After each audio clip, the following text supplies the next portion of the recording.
Hello friends, Varun Radhika latest review. Birthday ഫംഗ്ഷന് പരമേശ്വരനും പത്മിനിയും വന്നിട്ടുണ്ട്.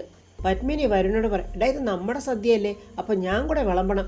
അതൊന്നും വേണ്ട, അമ്മ അവിടെ പോയി ഇരുന്നാൽ മതി. ഇവർ ഇവിടെ വന്നിട്ടുള്ളത് ഗസ്റ്റായിട്ട് മാത്രം, അതുകൊണ്ട് ഗസ്റ്റായിട്ട് മാത്രം എന്നണ്ട അവിടെ പോയി ഇരുന്നോ. മോൾ ഇങ്ങോട്ട് വന്നേ എന്നും പറഞ്ഞ് പത്മിനി രാധികയെ വിളിച്ച് മാറ്റി നിർത്തി ചോദിക്കുന്നു, മോളെ മോക്ക് വിഷമമൊന്നും ഇല്ലല്ലോ? അമ്മ ചോദിച്ചതിൻ്റെ അർത്ഥമൊക്കെ എനിക്ക് മനസ്സിലായി. ഇവിടെ ഇങ്ങനെ പാചകക്കാരിയായിട്ടും വിളമ്പുകാരിയൊക്കെ ആയിട്ട് വന്ന് നിൽക്കുന്നതിൽ എനിക്ക് ബുദ്ധിമുട്ടുണ്ടോന്നല്ലേ? എന്നാൽ എൻ്റെ അമ്മ കേട്ടോ, എനിക്ക് ഒട്ടും വിഷമമില്ല. ഇപ്പം ഞാൻ കൂടുതൽ സന്തോഷിക്കുന്നതന്നെ ഇത് തന്നെയാണ്. ഇനി കൊണ്ടുവന്ന ഊണ് വിളമ്പി തൃപ്തിയോടെ ആളുകൾ കഴിച്ച് മടങ്ങുകയും കൂടെ ചെയ്താൽ മുഴുവനായിട്ട് സന്തോഷമാണ്. വരുണിന് എന്തൊക്കെയോ സംശയം തോന്നുന്നുണ്ട്. വരുൺ പറയുക, അച്ഛ വളരെ ചെറിയൊരു പരിചയം കൊണ്ട് അച്ഛനെ പിറന്നാൾ വിളിക്കുക. അച്ഛനോട് വരുമ്പോൾ ചെറിയച്ഛനോടും ഉണ്ട്. തികച്ചും അപ്രതീക്ഷിതമായിട്ട് ഞങ്ങൾ സദ്യ കൊണ്ടുവരുന്നു. എല്ലാം കൂടെ നോക്കുമ്പോൾ എന്തോ ഒരു സ്പെല്ലിംഗ് മിസ്റ്റേക്ക് ഇല്ലേച്ചാ. എല്ലാവരും കൂടെ വന്നതിലൊരു അത്ഭുതം ഉണ്ട് മോനെ. പക്ഷേ ഇനി അതിൽ എന്തെങ്കിലും പ്രശ്നമുണ്ടോ എന്ന് ചോദിച്ചാൽ എനിക്കറിയില്ല. എന്തായാലും നമുക്ക് നോക്കാച്ചാ. അങ്ങനെ പരമേശ്വരനും പത്മിനി ആ കുട്ടിയുടെ അച്ഛനെയും അമ്മയും വിളിച്ച് ഗിഫ്റ്റൊക്കെ കൊടുക്കുന്നു. മോൻ എവിടെയെന്നും ചോദിക്കുന്നു. മോൻ ഇവിടെ എവിടെയോ ഉണ്ടായിരുന്നു, കളിക്കുമായിരിക്കും, കഴിച്ചിട്ടേ പോകാവുള്ളേ, അത്രേ ഉള്ളു എന്നിങ്ങനെ പത്മിനിയും പറയുക. സാറയും ചന്ദ്രശേഖരനും കൂടെ അങ്ങോട്ട് വരുന്നു. അല്ല, ചേട്ടനും ചേട്ടത്തിയും വരുന്നുണ്ടെന്ന് അറിയില്ലായിരുന്നു. പിന്നെ പരമേശ്വരൻ ചോദിക്കുന്നു, അതുകൊണ്ട് നിനക്കെന്തെങ്കിലും ക്ഷീണമായോ? അപ്രതീക്ഷിതമായിട്ടാ ജോൺസൺ വന്ന് വിളിച്ചത്. വരാതിരിക്കുന്നത് എങ്ങനെയാണെന്ന് കരുതിയിട്ടാ. വരുൺ സദ്യയുടെ സാധനങ്ങളൊക്കെ ഇങ്ങനെ പെറുക്കി വെച്ചുകൊണ്ടിരിക്കുവാണ്. രാധിക വന്നിട്ട് വരുണേ എന്ന് വിളിക്കുമ്പോൾ എനിക്ക് മനസ്സിലായടോ, പരിപ്പിൻ്റെ കാര്യമല്ലയോ, അത് താൻ വിഷമിക്കണ്ട. ഞാൻ വേണമെങ്കിൽ ഇനി തനിക്ക് ഇരട്ടപ്പേരട്ട് വിളിക്കും, പരിപ്പ് കറിയെന്ന്. അത് കൊണ്ടുവരും, താൻ ടെൻഷൻ അടിക്കാതെ. അപ്പം സാറെ അങ്ങോട്ട് വന്ന് വെള്ളം എടുക്കാനായിട്ട് രാധികയെ ഒരു ജഗ് എടുക്കുക. തങ്ങളെ കൂട്ടിമുട്ടുന്നുണ്ട്. സാറെ ഒരു അലർച്ച. എത്ര വിലപിടിപ്പുള്ള സാരിയിലാണ് നീ വെള്ളം ഒഴിച്ച് നാശമാക്കിയെന്നറിയാവോ എന്നും പറഞ്ഞ് രാധികയെ അടിക്കാനായിട്ട് കൈ ഇങ്ങനെ ഓങ്ങുകയും വരുൺ അവിടെ നിന്ന് ഒരലർച്ച. എൻ്റെ ആവശ്യമില്ലാത്ത കാര്യത്തിന് കൈപൊക്കിയിട്ടേ വെറുതെ നാണം കെടാൻ നിൽക്കണ്ട. കരുതി കൂട്ടി അപമാനിക്കാനാണല്ലോ സാറ വന്നിരിക്കുന്നത്. എടാ ജോൺസാ, നിനക്ക് എവിടുന്ന് കിട്ടി ഇത്തരം പണിക്കാരെ? എല്ലാത്തിനെയും കണ്ടാൽ അറിയാൻ കള്ള ലക്ഷണം. ഓരോരുത്തരും അവരവർക്ക് ചേരുന്ന പണിയെടുക്കണം. വരുൺ എന്തെങ്കിലും ചെയ്തു കളയുമോ എന്ന് പേടിച്ച് രാധിക ഇങ്ങനെ വരുണെ തടഞ്ഞു വെച്ചിരിക്കുവാണ്. പരമേശ്വരനും പത്മിനിക്കും ഭയങ്കര ഷോക്കാകുന്നുണ്ട്. എവിടെയോ ആരോ സദ്യ വിളമ്പുന്നത് കേട്ട് മേലുമിനിങ്ങി ഇറങ്ങിയ പോരാ, അതൊക്കെ പാലിക്കാൻ അറിയണം. അത് വേണമെങ്കിലേ സംസ്കാരം വേണം, സംസ്കാരം. ചന്ദ്രശേഖരന് നല്ല ചിരിയും സന്തോഷമായി. രാധിക എന്തെങ്കിലും പറഞ്ഞാൽ വരുണിന് സഹിക്കുക. ദേ എന്നും പറഞ്ഞ് അടിക്കാനായിട്ട് കൈമോങ്ങുമ്പോൾ രാധിക വരുണിന് തടഞ്ഞവിടെ നിർത്തുക. വേണ്ട വരുണെ, അവർ ഫംഗ്ഷന് വന്നിരിക്കുന്ന അതിഥിയായിട്ടാ, നമ്മൾ വന്നതോ ജോലിക്കാരായിട്ടാ. അവർക്ക് പറയാനുള്ളത് അവർ പറഞ്ഞോട്ടെ, നമുക്കത് കേൾക്കുകയോ കേൾക്കാതിരിക്കുകയോ ചെയ്യാം. സാറെ അടങ്ങുന്ന ലക്ഷണമില്ല. സത്യം പറഞ്ഞാൽ ഇത്തരം ജോലിക്കാരെ ഒന്നും വീട്ടിലോട്ട് അടുപ്പിക്കാനേ പാടില്ല. ആർക്കറിയാം കട്ടോ തട്ടിപ്പറിച്ചോ ഇവിടുന്ന് എടുത്തോണ്ട് പോവില്ലെന്ന്. പരമേശ്വരൻ ഉടനെ പറയാം, സാറേ മതി, അവരെ ജോലിക്കാരെന്ന് പറഞ്ഞ് അങ്ങ് ആക്ഷേപിക്കണ്ട. എൻ്റെ മക്കളാ കണിമംഗലം പരമേശ്വരൻ്റെ മക്കൾ. കൊട്ടാര സദൃശമായ കണിമംഗലത്തെ ജീവിതത്തിൽ നിന്നും ഈ അവസ്ഥയിൽ എൻ്റെ മക്കൾ എത്തിയിട്ടുണ്ടെങ്കിൽ അതിൻ്റെ കാരണം ഇവിടെ തന്നെയുള്ള ചിലരാ. അവരുടെ പേരെടുത്ത് ഞാൻ പറയാത്തതേ മാന്യത കൊണ്ടാ. ചന്ദ്രശേഖരന് മനസ്സിലാകുന്നുണ്ട് അവനെയായി പറയുന്നതെന്നൊക്കെ. എന്തായാലും ഒരു കാര്യം ഞാൻ തീർത്തു പറയാം, എൻ്റെ മക്കൾ അന്തസ്സായിട്ട് അധ്വാനിച്ചാണ് ജീവിക്കുന്നത്. എൻ്റെ ഈ മക്കളെക്കുറിച്ച് എനിക്ക് അഭിമാനം മാത്രമേ ഉള്ളൂ. കണിമംഗലം പരമേശ്വരൻ്റെ സ്വത്ത് എന്താണെന്ന് ചോദിച്ചാൽ ദാണ്ട ഈ നിൽക്കുന്നവരാ വരുണിനെയും രാധികയും കാണിച്ചിട്ട് പറയുക. ഇവരുടെ മനസ്സാ, ഇവരുടെ പ്രവൃത്തിയാ. മനസ്സിലായോ എല്ലാവർക്കും? സാറയുടെ അഹങ്കാരം കുറച്ചൊന്ന് കുറഞ്ഞു. ഈ സമയം ശ്യാമ ഇങ്ങനെ കട്ടിൽ കിടക്കുക. ആ ബെഞ്ചമിൻ്റെ കൂട്ടാളി ഒരുത്തി അവിടെ ഉണ്ടല്ലോ, അവളിങ്ങനെ പതുക്കെ ശ്യാമയുടെ എടുത്തിട്ട് വരുമ്പോഴേ ശ്യാമ പേടിച്ചങ്ങ് എഴുന്നേറ്റിരിക്കുക. അവൾ ചോദിക്കുന്നു, എന്താ ഓർക്കുന്നേ? ഒന്നുമില്ല. പേരോർമ്മയുണ്ടോ? ഇല്ല. ഏഞ്ചൽ മേരി എന്നാണോ? അറിയില്ല എന്നൊക്കെ ഇങ്ങനെ നമ്മുടെ ശ്യാമ പറയുക. അവൾ അങ്ങനെ അടുത്തിരുന്നിട്ട് ശ്യാമയോട് പറയുന്നത്, ഏഞ്ചൽ മേരിന്ന് തന്നെയാ പേര്. സർട്ടിഫിക്കറ്റ്സ് ഒക്കെ ഞാൻ കണ്ടു, അതിലും അങ്ങനെ തന്നെയാണ് എഴുതിയിരിക്കുന്നത്. പരിസരമൊക്കെ ഒന്ന് ചുറ്റും നോക്കിയിട്ട് അവൾ പറയുന്നത്, ആര് ചോദിച്ചാലും ഏഞ്ചൽ മേരി എന്നേ പറയാവുള്ളൂ കേട്ടോ. ഏഞ്ചൽ മേരി എന്നാണല്ലോ പേര്, പിന്നെന്തിനാ ആര് ചോദിച്ചാലും അങ്ങനെ പറയാവുള്ളൂ എന്ന് പറയുന്നത്? പാവം ശ്യാമയുടെ ആ ഇരിപ്പ് കണ്ടിട്ട് അവൾ മനസ്സിൽ പറയാം, പയ്യെ ഇവളെല്ലാം മറക്കും, പിന്നെ അവൾ ഏഞ്ചൽ മേരിയായിട്ട് തന്നെ അങ്ങ് മാറും. അങ്ങനെ ബർത്ത്ഡേ ഫംഗ്ഷനിൽ കേക്ക് കട്ട് ചെയ്യുന്ന ചടങ്ങാണ് നടക്കുന്നത്. ചന്ദ്രിക അവിടെ മാറി ഇങ്ങനെ ഒരുമാതിരി പേടിച്ച് നിൽക്കുക. സാറേ ഇങ്ങനെ ചന്ദ്രികയെ നോക്കിയിട്ട് അവളുടെ അടുത്തോട്ട് പോവുക. അവിടെ കേക്ക് കട്ടിങ്ങും അങ്ങോട്ടും ഇങ്ങോട്ടും കേക്ക് വായി വെച്ച് കൊടുക്കുകയൊക്കെ ചെയ്യുന്നുണ്ട്. അവരാരും സാറേയും ചന്ദ്രികയെ ഒട്ട് ശ്രദ്ധിക്കുന്നതുമില്ല. സാറ നേരത്തെ ചന്ദ്രികയെ പറഞ്ഞല്ലേ ഏൽപ്പിച്ചിട്ടുണ്ട്, സാരയുടെ സാരിക്കുള്ളിൽ നിന്ന് ഒരു വിഷക്കുപ്പി എടുത്ത് ചന്ദ്രികയുടെ കൊടുത്തിട്ട് പറഞ്ഞതെല്ലാം ഓർമ്മയുണ്ടല്ലോ, അതുപോലെ ചെയ്യണം.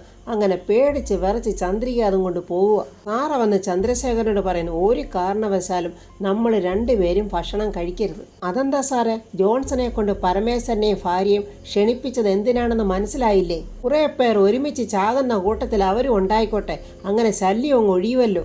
അപ്പോൾ ഇതാണോ സാറേ ഇന്നത്തോടെ ആറ്റുവായശ്ശേരി സദ്യ അവസാനിക്കുമെന്ന് പറഞ്ഞത്? ഇന്നല്ലെങ്കിൽ പിന്നെ എന്ന് അവസാനിക്കാനാ ചന്ദ്രു? ഭക്ഷ്യവിഷബാധയുടെ പേരിൽ വരുണും രാധിക ഇന്ന് തന്നെ ജയിലിലാകും. നമ്മളെ കണിമംഗലം പിടിച്ചടക്കിയതല്ല, ഇന്നാണ് നമ്മുടെ യഥാർത്ഥ വിജയം. പാവൻ ജോൺസൺ, അവനും അവൻ്റെ കുഞ്ഞും ബാക്കിയാവുമോ എന്തോ. വലിയ വലിയ കാര്യങ്ങൾ നടക്കുമ്പോൾ ചെറിയ ചെറിയ ജീവനെ അതങ്ങ് പൊയ്ക്കോട്ടെ അല്ലേ ചന്ദ്രു? ചന്ദ്രിക വിഷക്കുപ്പിയും കൊണ്ടുവന്ന് ആ ആഹാര സാധനത്തിൻ്റെ അടുത്തൊന്ന് ഇങ്ങനെ ആലോചിക്കുക, എങ്ങനെ ഇതിനെ കലക്കണമെന്നുള്ള ഒരു പേടിയുണ്ട് അവൾക്ക്. അപ്പോൾ തൻ്റെ വരുണും രാധിക അങ്ങോട്ട് വരിക.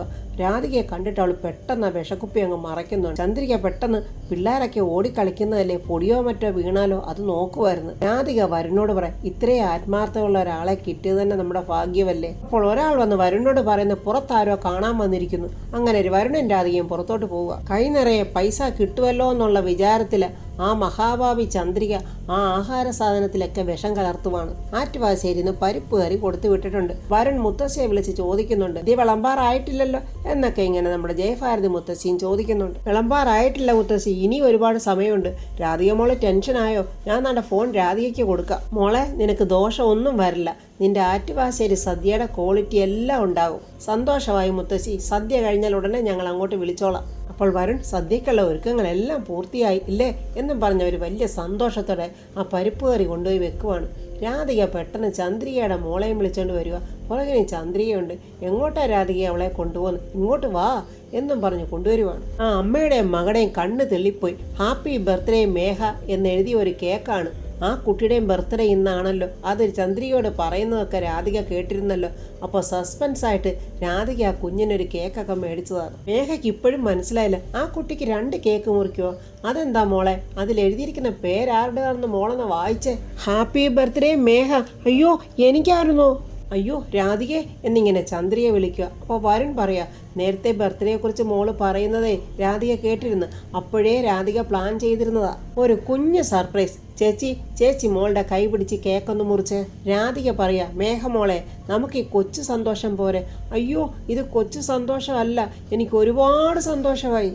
അങ്ങനെ വരുണൻ രാധികയും ഹാപ്പി ബർത്ത്ഡേ പാടി ചന്ദ്രികയും മോളും ചേർന്ന് കേക്ക് കട്ട് ചെയ്യുവാണ്. സന്തോഷത്തോടെ കരഞ്ഞുകൊണ്ട് മേഘ താങ്ക്സ് ചേച്ചി, താങ്ക്സ് ചേട്ടാ എന്നൊക്കെ പറയുന്നുണ്ട്. എൻ്റെ ജീവിതത്തിൽ ഇതുവരെ ഇങ്ങനെ ബർത്ത്ഡേ ആഘോഷിച്ചിട്ടില്ല ചേച്ചി. കുട്ടികൾ ഇങ്ങനെ ചെറിയ ചെറിയ ആഗ്രഹങ്ങൾ പറയുമ്പോഴേ അത് നിഷേധിക്കരുത്. എങ്ങനെയെങ്കിലും അത് സാധിച്ചു കൊടുക്കണം. മേഘമോളെ, മോടെ അടുത്ത ബർത്ത്ഡേ ആറ്റുവാശ്ശേരിയിൽ വെച്ച് ചേച്ചിയുടെ വീട്ടിൽ വലിയ പന്തലൊക്കെ ഇട്ട് നമുക്ക് അടിച്ചു പൊളിക്കാം. അപ്പോഴേ ഊണ് വിളമ്പാൻ നേരമായി എന്ന് പറയുമ്പോൾ അങ്ങനെ ഊണ് വിളമ്പാനായിട്ട് പോവുകയാണ് രാധികയും വരുണും ചന്ദ്രികയും എല്ലാവരും. വിളമ്പി വെച്ച ഭക്ഷണത്തിൻ്റെ മുന്നിൽ ആൾക്കാരൊക്കെ വന്ന് ഇരിക്കാനും തുടങ്ങി. ജോൺസൺ വന്ന് പരമേശ്വരനെയും പത്മിനെയും വിളിക്കുന്നുണ്ട് ഊണ് കഴിക്കാൻ. വന്നിരിക്കെന്ന് പറഞ്ഞു. അങ്ങനെ അവർ രണ്ടുപേരും ഊണ് കഴിക്കാനായിട്ട് പോവുകയാണ്. സാറയും പരമേശ്വരനും ഭയങ്കര സന്തോഷത്തോടെ ഇങ്ങനെ ആകാംക്ഷയോടെ നോക്കി നിൽക്കുവാണ്. ജോൺസൺ ചന്ദ്രശേഖരനെ ഭക്ഷണം കഴിക്കാൻ വിളിക്കുന്നു. എനിക്കിപ്പോൾ വിശപ്പില്ല, കുറച്ച് കഴിയട്ടെ, നമുക്ക് വീട്ടുകാർക്ക് എല്ലാവർക്കും കൂടെ ഒരുമിച്ചിരിക്കാം എന്ന് പറയുവാണ്. കാര്യങ്ങളെല്ലാം എങ്ങനെയുണ്ട് ജോൺസാ എന്നിങ്ങനെ സാറേ ചോദിക്കുക. എല്ലാം ഭംഗിയായി ചേച്ചി, ഇനി ഊണൂടെ കഴിഞ്ഞാൽ മതി. ഊണിൻ്റെ കാര്യത്തിൽ എന്തിരിക്കുന്നു? ആറ്റുവാശ്ശേരി സദ്യയല്ലേ, അതിനെ ജയിക്കാൻ ആരെങ്കിലും ഉണ്ടോ? ജോൺസൺ അങ്ങോട്ട് ചെല്ല്, വന്നവരെ ശ്രദ്ധിക്ക്. കറികളൊക്കെ എങ്ങനെയുണ്ടെന്ന് വരുൺ ചോദിക്കുന്നു. എല്ലാം സൂപ്പർ എന്നൊക്കെ ഓരോരുത്തരും പറയുന്നു. രാധികയും വരുണും ഇത്രയൊക്കെ നന്മ ചെയ്തിട്ടും ആ ചന്ദ്രികയുടെ മനസ്സിൽ ഒരു അലിവുമില്ലല്ലോ.